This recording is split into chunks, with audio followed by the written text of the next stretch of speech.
سلام عقیدت او مبارکباد پیش کوم عزیزانو مونږه کله په سویډن کې یو چې قرآن سیزلی کېږي کله په ناروې کې وینو کله په ډنمارک کې وینو کله په امریکا کې وینو او کله په برطانیه کې وینو او کله په فرانس کې وینو کله توهین رسالت کېږي کله توهین قرآن کېږي کله توهین شاعر اسلام کېږي دا د سره پاره کېږي نو دا څه اچانک نه کېږي دا حادثاتي دور باندې نه کېږي دا پری پلان کېږي دا د منصوبه بندۍ لاندې کېږي د څه شي منصوبه بندي ده د دې خبرې منصوبه بندي ده چې دا مسلمانان دا امت مسلمه دا 2 اربه مسلمانان دوی ته د ایرو ډېرې ښکاري دا دوی ته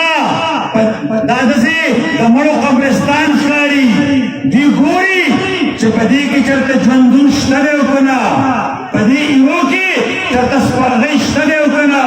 چېرته چنګاري شته دی او که نه چېرته د جهاد جذبه شته دی او که نه چېرته شوق شهادت شته دی او که نه تاسو نه تپوس کوم دغې خلکو ته ستاسو جواب څه دی دا جذبې شته دی او که نشته زمونږ دا جهاد دی عزت په جهاد کې دی عزت په جهاد کې دی ژوندون په جهاد کې دی اصل ژوندون دا شهادت دی شهادت زموږ ارزو او تمنا ده جهاد فی سبیل الله زموږ لار ده الله زموږ مقصود دی